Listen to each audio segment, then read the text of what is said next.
टं टं टं टंटा प्रकटमट्टमानाट घंटी वहंती श्रे श्रे श्रेष्ठाराटकटहसा नादसंघाट भीमा लोको मुंडाग्रमाणा बलहलहलहा लोलोलाग्रवाच चर्वन्ति चण्डमुण्डकमटमटमटिते चर्वयन्ति पुनातु जगज्जननी माँ तारा धूमावती आदि दिनर इष्ट देवता बृहस्पति देवता लक्ष्मीनारायण जगन्नाथ बलभद्र सुभद्रा सुदर्शन चतुर्धामूर्ति देवता इष्टदेवी माँ जगज्जननी खंडुआरी जो माने आज 8 संवादर वार्षिक राशिफल कार्यक्रमटी देखुंट शुणुंट से नूतन वर्षटी सुख समृद्धि मानसिक पारिवारिक शांति उत्तम स्वास्थ्य और संपदर दिन हो जगन्नाथ पाखे कामना करी आरंभ करुचु आज वार्षिक राशिफल कार्यक्रम। जय जगन्नाथ। आपण माने जो नूतन वर्ष 2026 मसीहा केमी कट कौन रपर आर्थिक स्थिति केमी पारिवारिक स्थिति व्यवसाय स्थिति कर्मस्थान स्थिति वैवाहिक संपर्क ये सब नहीं आप विशेष चिंतित थे केमी कट एपाई सब बेले आपण मन में उत्साह रही नूतन आपण मानकर जाणीमा निमंते परिष्कार भाव में कहूँ जे आपणकर नूतन वर्ष में कौन ग्रह बदलू ना जो ग्रह जो से रोच केवल इंग्रीज गोटे संख्यार परिवर्तन 2025 था 2026 हम ए कौन परिवर्तन ना केवल ग्रह मान कौन जो स्थान से स्थान ही रही ग्रह चलन 1 तारिख में कौन ग्रहर चलन होना किंतु 2025 जो जिन गुड़िक आपंकर घटी जो मानकर भल घटी से पुणी चाहते आम 2026 भलरे कट कि मंदर कट जो मानकर खराब होती से भावुं 2026 कौन ये खराब रहा भल मिल ये सब नहीं आपण चिंतित तेणुक आम आपण को ये 4 वर्गर व्यक्ति मान व्यवसायी कर्मजीवी शिक्षार्थी क्रीड़ाविद गृहिणी वैवाहिक आशायी ये सब वर्गर व्यक्ति मान आम 2026 मसीहार वार्षिक राशिफल कार्यक्रमटी आपण मानू आगे प्रकाश करुचु आपण मैंने देखु ए कौन व्यतिव्यस्त हमार ना जहाँ जो मानकर खराब हो से प्रतिकार व्यवस्था कहूँ जो मानकर कौन असुविधा हेनी आपण मैंने देखु एवं शुणु प्रथम वार्षिक राशिफल जाना पूर्व आम जाना ग्रह मान कौटी अच्छा प्रथम 5/12/2025 मसीह आपणकर बृहस्पति मिथुन राशि को जाती 7-3 पुनर्वर्ष मिथुन में बृहस्पति रही ये पुणी चलन है केवे ना 1/6/2026 अपराह्न 1:35 बृहस्पति कर्कट को आसवे 7-4 पुनर्वर्ष कर्कट को आसवे एवं पुणी आपणकर 30/10/2026 सी आसवे आपणकर सिंह को जीवे 10/5 सिंह को जीवे से पर्यंत से सारा वर्षर शेष पर्यंत से सिंह अवस्थान करेंगे एवं तापर पुणी चलन अच्छी 2027 मसीह शनि जो मीन अच्छा 25/12 मीन मझे 26/12 को जीवे सी 25/12 मीन रखिए और कहार कौन चलन ना राहु बर्तमान अवस्थान कर कुंभरे एवं केतु सिंह अवस्थान कर 25/11 पर राहु आपणकर जीवे वक्र गमन राहु मकर को आसवे एवं केतु कर्कट को जीवे ये हूँ चलन अवस्था कौन केमी जो चलन को नहीं केमी 12टी राशि व्यक्ति मानकर नूतन वर्षटी से विषय आम प्रथम आलोचना करवा नूतन वर्ष जो दिन हूँ 1/1/2026 पौष मास शुक्ल पक्ष त्रयोदशी तिथि गुरुवार एवं से दिन राशि नक्षत्र हूँ रोहिणी वृष रोहिणी नक्षत्र रात्रि 10:48 पर्यटन वृष चंद्र वृषरे अहोरात्र 60 जन अवस्थान करेंगे तेणु प्रथमे नूतन वर्षटी आमर चंद्र नक्षत्र जो दिन भोग होती रोहिणी वृष आरंभ होती रोहिणी वृष चंद्र से उच्च एवं बृहस्पति चंद्र उत्तर होता हेतु नूतन वर्षटी प्राय सब वर्ग व्यक्ति सब राष्ट्र व्यक्ति मान अत्यधिक शुभ फल देव जो मानकर खराब होती किसी शुभ फल देव एवं देश बहुत शुभ फल प्रदान कर लोक मानकर स्वास्थ्य आपणकर कृषि क्षेत्र में कृषक मानकर उन्नति एवं सब समस्त क्षेत्र में ओडिशा हो भारत वर्ष हो समस्त क्षेत्र में निश्चित भाव में उन्नति आपणकर आसव एवं 26 मसीहा जो आम हिसाब करिया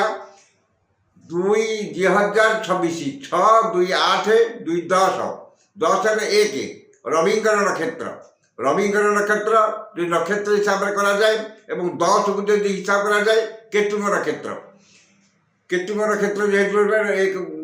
रविंकर क्षेत्र में आपणकर समस्त देश ओडिशा हो भारत वर्ष हो भारत में हो आपणकर अराजकता कौन उच्चतम राजनैतिक व्यक्ति काल देहांत हो राजनैतिक पट्ट परिवर्तन हो नूतन व्यवसाय नूतन दल सृष्टि पाए कि कौन व्यक्ति पुणी थे अलग दल को जापर तो जावासा चली कि किसी राजनैतिक अस्थिरता देखादेव ये नूतन 2026 राजनैतिक अस्थिरता एवं राजनैतिक व्यक्ति क्षमताशाली व्यक्ति अकाल मृत्यु घटीपे आकस्मिक मृत्यु घटीपे एवं 10 को हिसाब करें एक हिसाब करा जाए केतु एक हिसाब करें राजनैतिक अस्थिरता एवं 10 को हिसाब करें आपणकर कौन हम ना केतु जेहेतु जड़े राहु होती मुंड और केतु होती अवयव घंटी केतु जेहेतु 10 हिसाब कर 6 2 8 10 केतु रोचे एवं यही वर्ष ओडिशा हो भारत वर्ष हो विशेष दुर्घटना घटव बन्या विपत्ति बात्या विपत्ति ये सब घटीपे तेणुक ओडिशा एवं भारत वर्ष में किसी स्वतंत्र समाधान रही एवं जाना आम 12 राष्ट्र व्यक्ति मानकर केमिति रहिबो 2026 मसीहा नूतन वर्षटी आम दुईटी पार्ट में आपणकर ये वार्षिक राशि फलटी कहूँ कारण 1-6 पर 1-6 पर्यटन बृहस्पति रोचे मिथुन में 1-6 पर बृहस्पति कर्कट को जाऊँगी और शनि जो सीट रही 1-6 पर्यटन गोटे फल 1-6 पर आउ गोटे फल दुईटी फल आम प्रकाश करूँ से आप देखिए कौटा कौन हो प्रथम आम जाना मेष राशि तृतीय बृहस्पति रे 1-6-2026 पर्यटन एवं शनि रे द्वादश शनि सबु वर्गर व्यक्ति मानी व्यवसायी कर्मजीवी क्रीड़ाविद एवं शिक्षार्थी एवं वैवाहिक आशायी जो मानकर बह हो पारे ना बह भांगी जाइए तो प्रेम आशायी मैंने एवं अन्य कौन रहा गृहिणी मानकर 4 वर्गर व्यक्ति मानकर तृतीय बृहस्पति हो जो पड़ुवा 1-6 पर्यंत से पर्यंत पारिवारिक अशांति भातृभगिनी सह विवाद एवं समस्त कर्म विघ्न शारीरिक पीड़ा सब वर्ग व्यक्ति मान शारीरिक पीड़ा एवं समस्त कर्म विघ्न जो कम करेंगे से परिवार अशांति मानसिक आर्थिक स्थिति ये सबुत क्षेत्र में अभाव द्वादश शनि जो हेतु आपणकर आय जहाँ से आय को बाटे केमिका खर्च हो कंट्रोल करेंगे ना मैंने आय 5 टଙ୍କା हेले व्यय 25 टଙ୍କା हम आर्थिक स्थिति प्रभावित हम मनटा सब आपंकर अस्थिर रहा टिके कथार आप भय लगे मानी मकदमा भय चौर भय ये सब जिन आपंकर मेष राशि व्यक्ति मैंने भोगी पारती 1-6 पर्यंत तृतीय बृहस्पति जो ये सब फल 1-6 पर आपंकर बृहस्पति होती चतुर्थ बृहस्पति हो बंधु बांधव अप्रियता जानवाहन में खर्चांत आर्थिक स्थिति आर्थिक ठकामी आर्थिक स्थिति अवनति व्यवसाय अवनति ये सब जिनस गुड़िक आपणकर सब वर्ग व्यक्ति मैंने भोगे एवं पारिवारिक अशांतिटा से बेसी हम एवं धन को नहीं विवाद कि मानी मकदमा निश्चित भाव में पड़े 1-6 ठारू वर्ष शेष पर्यटन सब वर्ग व्यक्ति मैंने कि गृहिणी मैंने शिक्षार्थी मैंने ए बाजिबे केवल जो मैंने कर्मजीवी व्यवसायी ये सब पड़े गृहिणी विद्यार्थी ये सब माने चतुर्थ बृहस्पति ଆପଣଙ୍କର କୋର୍ଟ କଚେରୀ ସେମାନେ ସାମ୍ନା କରିପାରିବେନି ବା ବାଦୀ ମକଦ୍ଦମା ସେମାନଙ୍କର ନାଁରେ ହେବ ନାହିଁ। ବ୍ୟବସାୟୀ କର୍ମଜୀବୀମାନେ ଏସବୁ ଫଳ ଭୋଗିବେ। ଦ୍ୱାଦଶ ଶନି ସବୁବେଳେ ରହୁଥିବାରୁ ଆପଣଙ୍କର ଖର୍ଚ୍ଚଟାକୁ କଣ୍ଟ୍ରୋଲ ଯେତେ ଚାହିଁଲେ ମଧ୍ୟ ଆପଣଙ୍କର କଣ୍ଟ୍ରୋଲ ହୋଇପାରିବନି ଏବଂ କେଉଁ ବାଟରେ ଆସିବ କେଉଁ ବାଟରେ ଯିବ ଆପଣ ତାକୁ ଜାଣିପାରିବେନି ବା କଣ୍ଟ୍ରୋଲ କରିପାରିବେନି। ଅଯଥା ଖର୍ଚ୍ଚ ବଦ ଖର୍ଚ୍ଚ ଏସବୁ ବୃଦ୍ଧି ପାଇବ ଏବଂ ସମସ୍ତ କର୍ମ ଯେଉଁ କାମଟି ଆପଣ କରୁଛନ୍ତି ସେ କାମରେ ଅଯଥା ବିଳମ୍ବ ବିଘ୍ନ ଘଟିବ ଏବଂ କର୍ମ ପ୍ରତି ଅନାଗ୍ରହ ଭାବ ଆପଣଙ୍କର କାମ କରିବାକୁ ଇଚ୍ଛା ହେବନି। କାମ କଲେ ଆପଣଙ୍କୁ ଫଳ ମିଳିବ। ଭାଗ୍ୟରେ କିଛି ନାହିଁ ଆଜ୍ଞା। ଆପଣ କର୍ମଣ୍ୟେ ବା ଅଧିକାରସ୍ତି ମା ଫଳେଷୁ କଦାଚନ। ଯେହେତୁ ଗୀତାରେ କୁହାଯାଇଛି କର୍ମରେ ଆପଣଙ୍କର ଅଧିକାର, କିନ୍ତୁ ସେ କର୍ମ କରିବାକୁ ମଧ୍ୟ ଆପଣଙ୍କର ମେଷ ରାଶିର ବ୍ୟକ୍ତିମାନଙ୍କର ଆଗ୍ରହ ହେବ ନାହିଁ ଏବଂ ଯେଉଁ କର୍ମ କରିବେ ସେଥିରେ ତାଙ୍କର ମନ ଏକାଗ୍ରତା ରହିବ ନାହିଁ ବା ଆନ୍ତରିକତା ରହିବ ନାହିଁ, ଯେଉଁଥିପାଇଁ କର୍ମରେ ଯେତିକି ସଫଳତା ସେମାନେ ପାଇବା କଥା ପାଇବାର ବଞ୍ଚିତ ହେବେ। ଏ ହେଉଛି ଆପଣଙ୍କର ମେଷ ରାଶିର ଫଳ। ବ୍ୟବସାୟୀମାନେ ଆର୍ଥିକ ଅନାଟନ ଦେଇ ଆର୍ଥିକ ସ୍ଥିତିରେ କିଛିଟା କ୍ଷତି ସମ୍ଭାଳିବେ। କର୍ମଚାରୀ ସମସ୍ୟା ଲାଗି ରହିବ ଏବଂ ଯାହା ଆୟ ହେଉଛି ତାଠାରୁ ଅଧିକା ବ୍ୟବସାୟ କ୍ଷେତ୍ରରେ ହେଉ ବା ଟ୍ରାନ୍ସପୋର୍ଟେସନ୍ ହେଉ ଅନ୍ୟ କିଛି କ୍ଷେତ୍ରରେ ବ୍ୟବସାୟମାନେ ଖୋଜିବେ। କର୍ମଜୀବୀମାନଙ୍କର କର୍ମରେ ସ୍ଥାନାନ୍ତର, କର୍ମ ପ୍ରତି ଅନାଗ୍ରହ ଭାବ ଏବଂ ଯେଉଁ କାମଟି ସେମାନେ କରୁଛନ୍ତି ସେମାନଙ୍କର ସେ କାମରେ ସମ୍ପୂର୍ଣ୍ଣ ସଫଳତା ପାଇବେ ନାହିଁ ବା ଯେତିକି କାମ କରୁଛନ୍ତି ସେତିକି ସେ ଅନୁସାରେ ଫଳ ପାଇବାରୁ ସେମାନେ ବଞ୍ଚିତ ହେବେ ଏବଂ କର୍ମରେ ସ୍ଥାନାନ୍ତର ଯୋଗ ହୋଇଯାଇପାରେ ଏବଂ ଯେଉଁମାନେ କର୍ମ ଆଶାୟୀ ବା ଯେଉଁମାନେ ଚାକିରି ଆଶାୟୀ ଏମାନେ ମଧ୍ୟ ଚାକିରି ପାଇବାରୁ ବଞ୍ଚିତ ହେବେ। ମାନେ ଭଲ ଚାକିରିଟିଏ ଏମାନେ ପାଇବେନି। ଏଇଟା ଗୋଚର ଫଳ। ଜାତକରେ ଯଦି ମେଷ ରାଶିର କାହାର ଭଲ ଫଳ ପଡ଼ିଥାଏ ସେ ଚାକିରି ପାଇଯାଇପାରନ୍ତି, କିନ୍ତୁ ଗୋଚର ଫଳ ହିସାବରେ ଆମେ ଯେଉଁ କହୁଛୁ ବର୍ତ୍ତମାନ ଏଇଟା ଗୋଚର ଫଳ।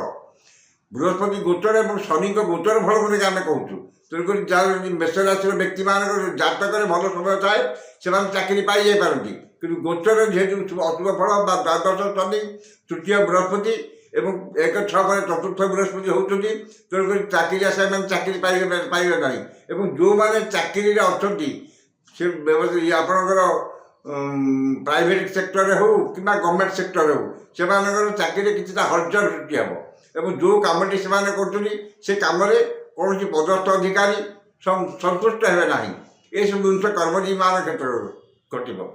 ପ୍ରେମରେ ଯେଉଁମାନେ ଆଶାୟୀ ବା ଯେଉଁମାନଙ୍କ ବୈବାହିକ ଆଶାୟୀମାନଙ୍କର ବିବାହ ଆଶାୟୀମାନଙ୍କର ବିବାହ କର୍ମ ଭଗ୍ନ ହେବ ଏବଂ ଯେଉଁମାନେ ବିବାହରେ ଆପଣଙ୍କର ବିଳମ୍ବ ଘଟିବ। ଭଲ ପାତ୍ରଟିଏ ପାଇବା, ଯୋଗ୍ୟ ସ୍ଥାନରେ ବିବାହ କରିବା, ଏସବୁ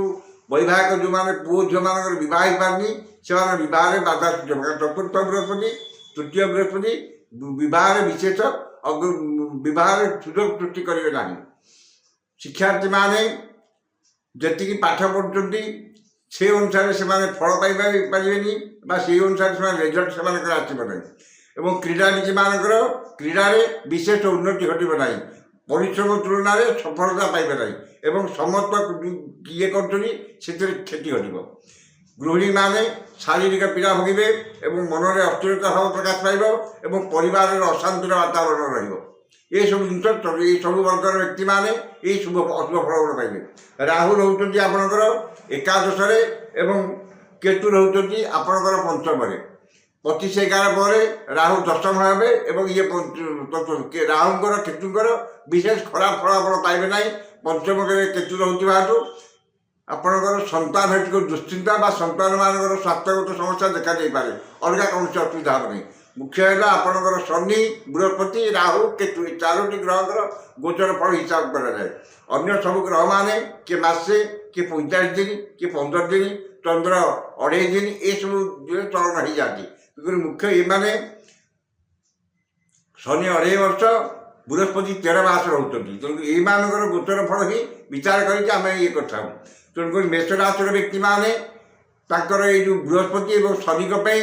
ଆପଣଙ୍କର ଯନ୍ତ୍ର କିମ୍ବା କବଚ ଧାରଣ କରି ବୃହସ୍ପତିଙ୍କର ଶନିଙ୍କର ମନ୍ତ୍ର ଯଦି ପାଠ କରନ୍ତି ତାହେଲେ ନିଶ୍ଚିତ ଭାବରେ ଆପଣଙ୍କର ଯେଉଁ 2024 ନୂତନ ବର୍ଷଟି ଅତ୍ୟଧିକ ଶୁଭ ଫଳ ହେବ ଏବଂ ଆପଣଙ୍କର ଅଶୁଭ ଫଳ ଦୂର ହୋଇ ଶୁଭ ଫଳ ପାଇବେ।